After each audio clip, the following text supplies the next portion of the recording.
Now, joining me on Arise 360, my guest, Abdul Tijani Ahmed. He is a producer, a scriptwriter, has worked on several different films, documentaries, some of our faves like Brotherhood, Skinny Girl in Transit. And I know that you have something you're going to tell us about what you're working on now. But first of all, congratulations on, I would say, thriving in such a chaotic space. Thank you, Kachik. How do you do it? Tell me, how do you do it? I mean, when you're doing something you love, you just ride on. Like it's right. It just feels like my job. It doesn't feel like something difficult or something chaotic, like you say. You know, I've always found the movie space in Nigeria to be very interesting. Yeah. But specifically, I think the difference between every single state is attention to detail. And how would you say that has shaped you as a filmmaker? The fact that you live in a city where there is such a deep attention to detail, you cannot afford to slack. I mean, it serves as some sort of inspiration for me because as a creative, your environment shapes to what you create. So when living in Lagos just inspires me to make use of the environment and create art, basically. So when I travel somewhere else, maybe I'm in Ibadan or whatever, it's a different feel, it's a different sort of inspiration. So it just shapes the kind of content, it is content, the kind of films, the kind of things, the kind of stories I write. Yeah. So yeah, that's what it does for me. What's the most challenging story you've ever had to write? That's an interesting question. Yeah, because I mean, everything you work and they're all pretty intense. So what's the most challenging one you've ever had to work on? I think the challenging thing is trying to be different with each project. Like when I'm writing something new, like when I wrote Brotherhood, for example, it was with Jade. It was action. It was something that was different, hasn't been done before. So that was a challenge in its own. But then doing another project, which is a different genre from what I'm used to, each project comes with its challenges. So let me understand this now, Abdul. I have an idea. Say I love food. I really love food. And my love for food has put me in a position where I feel like there's a very thin line between your love for food and gluttony. And I was able to fight this near glutonic experience by balancing out my passion for food with expressing that in a creative form, which is by becoming a chef. Now that's my story, a fictional story, because I'm not a chef. But you're telling me now that as a scriptwriter, what I just said is a film. Yes. Explain. Because I don't know what you mean. What do you mean? Because what we do, we create, the characters we create are people that exist. Like the characters are human beings on their own. They have life, they have flaws, they have obsessions, they are layered. Yeah. So whatever a writer creates, there's someone who exists that embodies that. How do you know? Like what goes? Because I think I appreciate it because every time I've ever come up with a story or I've ever had a friend of mine, the first thing they would say is get a scriptwriter, get a scriptwriter. So as a scriptwriter, what differentiates you from the person who's like it's the person's story? So what sets you apart from that person? Because you're not the person feeling those emotions. So how does that, like, what's the connection between you and that person? Yeah, the thing that is the talent of writing. You have to put yourself in the person's shoes. You have to understand the person. You have to become in a way. You have to become the person, and you have to make choices that the person will make. You have to think the way the person will think. Everybody talks different. The way you speak is different from the words you use is different from the way. So when I want to write you as a character, I have to imagine myself being you, how you would speak, how you would gesticulate, the choices you would make. Wow. So that's the talent of writing. You have to become different. And when we're making a film, you are not the only character in the film. There will be several people in the film. So the writer, while an actor will be one character in the film, the writer gets to be all the characters in the film. Who comes up with the characters? The person who has the idea or the scriptwriter? It depends. Different situations. You might already have, you might have a story that you have different characters already. What the writer does is put everything together in a way that it's palatable, the way that it will make sense. So that sounds like a hot business and a hot cake. I mean, tell me about how lucrative is this? Because it's sounding like it's not something everyone can do.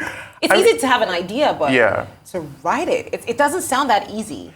Writers, well, in terms of remuneration, writers are not paid as well as they should be. Like we just said, it's a very difficult job and it's mentally exhausting. I can imagine, like writing a 3-hour film. It is. So I don't think writers are paid as well as they should.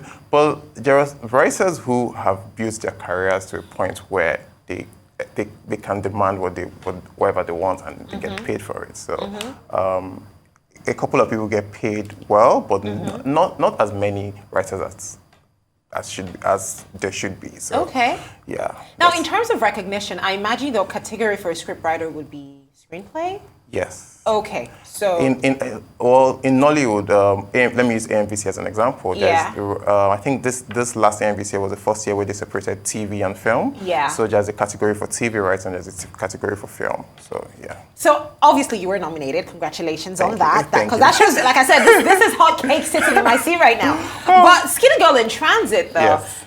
What was your experience writing that? It's so dynamic. Yes, it was interesting. And same with Skinny Girl, I grew up watching Skinny Girl. So while I was in school, there was the show I was always watching. Like everybody knows Skinny Girl. The show literally started the whole online series and all that. Yeah. So getting to write characters I've watched for so long, it was an interesting process, and working with people that I've seen on screen for so long. Even before I thought I would be a filmmaker. So it was humbling, and it was also encouraging that I'm doing the right thing. But then I also got nominated for writing it, so it was just. No, but now you spoke about becoming a filmmaker. Now you are stepping into the big shoes as well. So talk to me about that transition for you. I mean, it was like, to be honest, I've always known that I wanted to make film. Like I've always known that this is the path I want to take. Even though I studied chemical engineering and all that. But oh wow! I've always dreamed of what I'm doing now. So it was just a natural transition for me, like writing, then producing, and just making anything, creating films. It's just something I've always known I was going to. It was not something I discovered. I was very sure of what I wanted to do, and this is what I wanted to do. And now you're doing it. And I'm doing it. So do you have any projects in the works? Yes, I have a project coming up. It's titled Red Circle. It's Red Circle. Red Circle, yeah. Interesting. Yeah. That sounds like an action flick, is it? It's a little bit of this and that. it's like different genres kind of intertwined. Coming together. Yeah, but I can't say much. I know, but it's coming. Yes, it's coming. We'll drop the cast reveal online. Oh, fantastic. You can go online and watch it. Which created a lot of buzz, and I'm quite excited about it. So, quick question. Looking at me, because I really wish if I had a superpower, it would be to just live in your mind for a while, because I can't imagine things. I doubt you won't do that. Exactly what I mean. Listen, looking at me, and you were going to say, I'm going to give you, actually, a follower of mine just pointed out that question, so I thought I'd ask you. You're thinking of a character, what role would you be like, I'm going to give it to her? Personally, I like to cast against type. People would see you and say, oh, she will make a good lead in a rom-com. But I would want to cast you as something different. I would like to cast you as someone who grew up in Ajegule and you're and you're market because I feel do you mean to embarrass me? No, like I said, I like to cast against. Use my squeaky voice. Yes, that is how to take Ajegule vibes. Because when you become someone different, people would see that you're acting. Acting is becoming. You are a hard director. You're going to be a very tough director because you just met me and you already want to give me problems. Yeah, because which is something that happens in this industry. We see actors and we just this person fits this, and we keep stereotyping actors, and that is something I personally do not like. I like actors to become different from range. Yeah, so show range basically. Okay, so that's interesting. I love that you mentioned the whole range conversation because I've had it with several actors, and some would say. Part of the problem is that there isn't enough diversity in roles within Nollywood. So in terms of the genres of movies that we create, if it's not hilarious, it's just now we're delving into the action space and we're doing it well.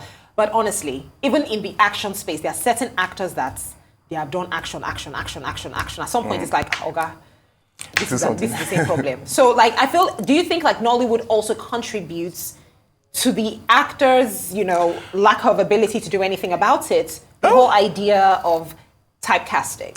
Yeah, I think it comes from the audience, to be honest. Okay. Because film is business. Yeah. You like, it's creative business, really. You give the audience what they want to see. Yeah. If the audience want to see an actor being funny, I want to sell. I know. So, to be honest, I agree. Yeah. So if people watch films where actors get to do different, of course, it's money now. You want to, you do it. But it really comes from the audience, really. We really just give the audience what they want to see. But to be fair, filmmakers try. We try to diversify.